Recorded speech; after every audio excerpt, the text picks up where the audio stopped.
Hey guys, so I just wanted to show you how I spool up the new line spools that I make now. These are what they look like. I've got a customer's order here ready to ship out, and so these are new. I just started producing these. I've been meaning to do this for a while, but I just hadn't had time to set up the machine to produce them. But I've got them made now.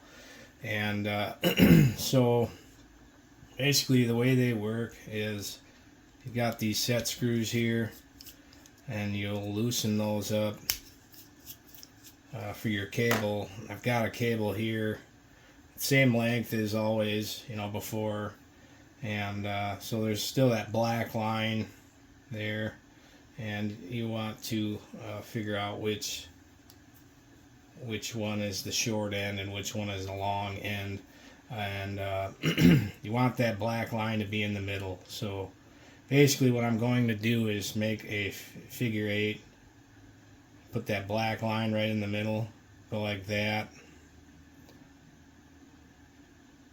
and then go around like this. So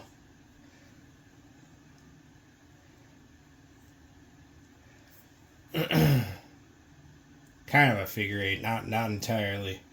So it's just going to go around one time, and then I'm going to tighten that down,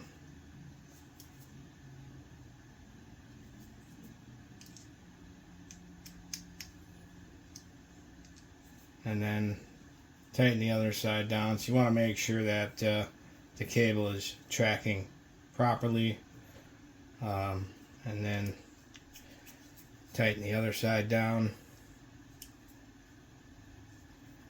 That other side isn't tracking 100% there.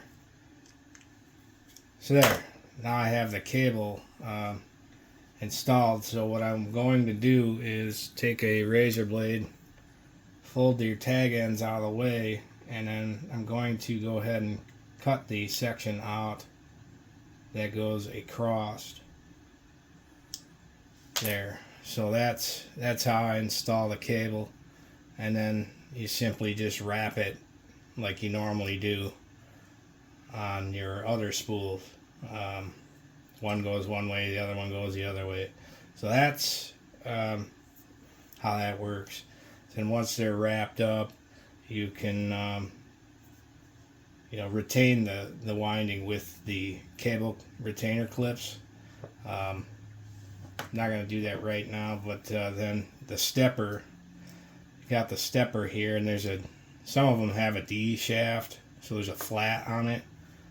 So you want to line that up with this set screw there, and the set screw on the one side goes down, obviously, and then you can tighten that set screw down and lock it, and it won't move. So those are the new line spools there.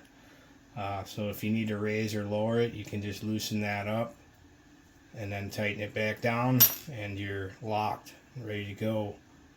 So anyway, yeah, so if anybody's interested, just let me know. I still am trying to continue to produce some upgrades for these printers. This is one that I've been meaning to do for a while, but just like I said, I hadn't had time, and so now I've got some, and like I said, if anybody's interested, just let me know. So that's how you install the cables on there, okay? Thank you.